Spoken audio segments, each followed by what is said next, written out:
প্রান্তীয় বন্ধু, আমার মুরব্বী বাবাজিরা, আমার আজকের এই মাহফিলটা করা হয়েছে আল্লাহ তাআলার দ্বীনের প্রচারের জন্য।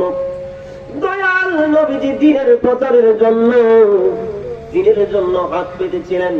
সাহাবীরা জীবনের সবকিছু ধর্মের জন্য বিলিয়ে দিয়েছেন। আজকে আমাদের এই গ্রামের মধ্যে এই সুন্নি মাদ্রাসা হয়েছে দ্বীনের প্রচার প্রসারের জন্য, সুন্নিয়তের প্রচারের জন্য।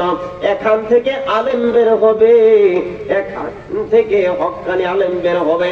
তাদের খেদমত যদি করেন, নিজের সর্বস্ব দিয়ে যদি আপনি এই মাদ্রাসায় খেদমত করতে পারেন, খুদার কসম কাল কিয়ামতের ময়দানে হযরত আবু বকর রাদিয়াল্লাহু তাআলা আনহুর সঙ্গে আপনার হাসর হবে। বলেন সুবহানাল্লাহ। আমরা চাই কিনা? আবু বকর রাদিয়াল্লাহু তাআলা আনহুর সঙ্গে আল্লাহ পাক রব্বুল আলামিন আমাদেরকে হাসরের ময়দানে একসাথেই রাখুক, পরকালে একসাথেই তার সঙ্গে থাকতে চাই কি চাই না? আরো জোরে বলেন।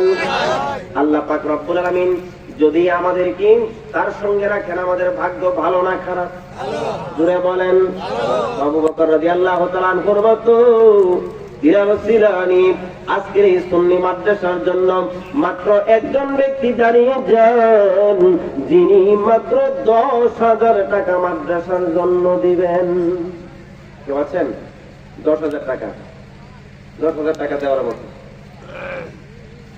আশারে মুবাশশিরা 10 জন সুসংবাদ প্রাপ্ত সাহাবী ছিলেন, যাদেরকে আল্লাহ পাক রব্বুল আলামিন স্পেশাল ভাবে এই 10 জনকে জান্নাতি হিসেবে ঘোষণা করেছিলেন। মূলত সমস্ত সাহাবীরাই জান্নাতি। মারহাবা বলেন। সমস্ত সাহাবীরাই জান্নাতি, কিন্তু স্পেশাল ভাবে একই দিনে একই সাথে 10 জন ব্যক্তির নাম ধরে দয়াল নবীজি জান্নাতি ঘোষণা করেছিলেন। এই 10 জন জান্নাতি সাহাবীর নামে একজন ব্যক্তি দাঁড়িয়ে যান, যিনি 10,000 টাকা দান করবেন। আচ্ছা, স্টেজই তো খালি 10,000 তো স্টেজের মধ্যে থাকে, ঠিক কিনা বলেন?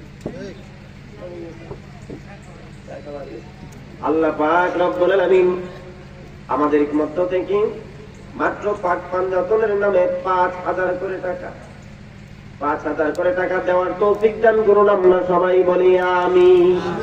আরো জোরে বলেন আমিন। চিৎকার করে বলেন আমিন।